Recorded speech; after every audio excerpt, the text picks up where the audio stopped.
Hey, so the Record Store Day Black Friday list for 2021 just got released, and I kind of just wanted to make a small video here to go through the releases, see which ones that I definitely want to pick up and which ones seem cool I might want to pick up, and it just kind of caught my eye. And yeah, that's pretty much it. So I guess we'll just start with the new Kali Uchis record. Sin Medo, and I'm really enjoying this album ever since it came out. I love the lead single, with a Kiyomando with Rico Nasty, and of course Telepatia, which has been on the Billboard Hot 100 for a little while. So this is going to be a pretty big release. It's 7,500 units, it looks like, and it's going to be an alternate color, pink vinyl, alternate cover as well. I am definitely going to get this. The price tag's a little bit hefty at $40, but what can you do with the vinyl prices these days? I don't know, but I'm definitely probably the most excited for this one. Moving on from there, we have the 50th anniversary pressing of Leonard Cohen's Songs of Love and Hate. What can you say? This is really just a classic album, and it's getting a repress. I don't own it yet, so now seems like the perfect time to get it. I'm not sure what the price tag is, but if it's reasonable, this is absolutely a get for me. It's white vinyl, so not the most interesting thing, but still, it matches the cover art, I guess. So yeah, can't really go wrong with this. On the more limited side of things, we have One O Tricks Point Never's Renditions 1. Looks like it's 1,250 units for this one. It's a 10-inch vinyl featuring 2 tracks, alternate renditions, as the title implies, from his most recent album, Magic One O Tricks Point Never. And it looks like we've got collaborations with Rosalia and Elizabeth Fraser on here. So I'm super excited to pick this one up. I've heard both of these renditions, and they're super nice, super pretty in the typical One O Tricks fashion. So yeah, absolute definite get for me.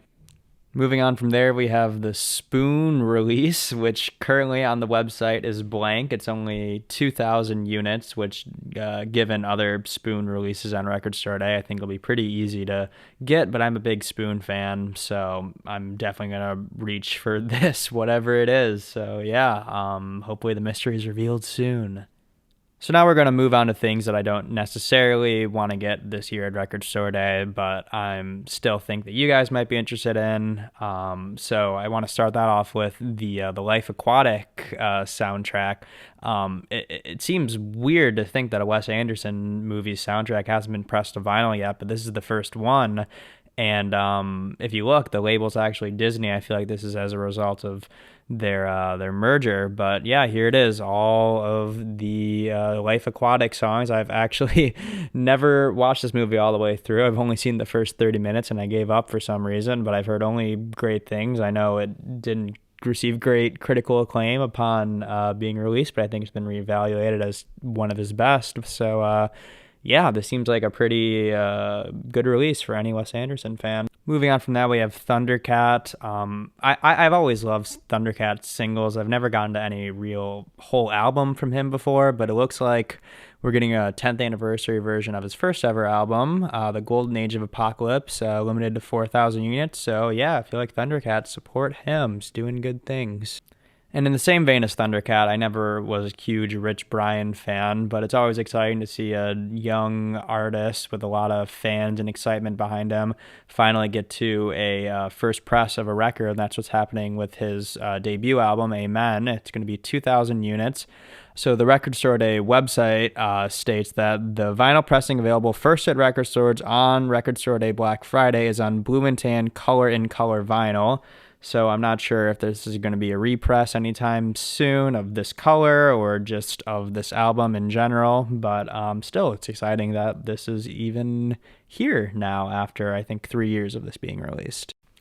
We also have a 12-inch Weird Al Yankovic single releasing. I love Weird Al. I think it's pretty hard to hate on Weird Al, but a $20 single for Beat on the Brat. It looks like it's also a collaboration with Osaka Popstar, by the way. But not sure this is gonna be for me, but if you are a big Weird Al guy or have a big Weird Al person in your life, I think this is this would be a great gift or something. It's limited to 2,500 copies. Yeah, not much else to say about this, but I love that cover. We also have the classic Angelo Badalamenti Blue Velvet score. I absolutely love this movie and its soundtrack. It looks like it's going to be some sort of a deluxe edition for this release.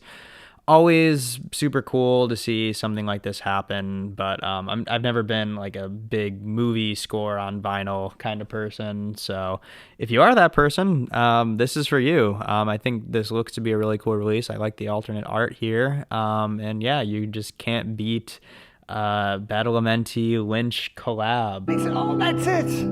Oh, that's so beautiful." We also have a couple 2000 era hip hop records being released. It seems like for the first time for both of these, but Mobb Deep's Free Agents and RZA's Bobby Digital's Digital Bullet. I haven't really heard too much about either of these records here, but these are pretty big names. I know that have pretty big followings behind them. I don't exactly know the quality of either one, but it's cool to see more hip hop albums of this era finally getting pressed to vinyl. Yeah. And I'll round out this section with the Fleetwood Mac alternate live album. It looks like this is taking songs from the Tusk tour, the Rumors tour, and the Mirage tour. I own the original Fleetwood Mac live album, and it's a super, super great album. You can't really go wrong with Fleetwood Mac, but limited to 6,000 units, which I feel like for a record store day release is a little light, but it's also a Black Friday release, so it makes sense. Yeah, not super exciting, but if you're a big Fleetwood Mac person, I would get all over this. And with that, I think that's everything that really interests me from this Record Store Day Black Friday. This audio might sound a little rough, but let me know if you guys want to hear more of my voice later on, I guess. This is kind of off the cuff. Maybe next time I'll write a script, but yeah. Thank you so much for subscribing and listening to all this bullshit. Bye.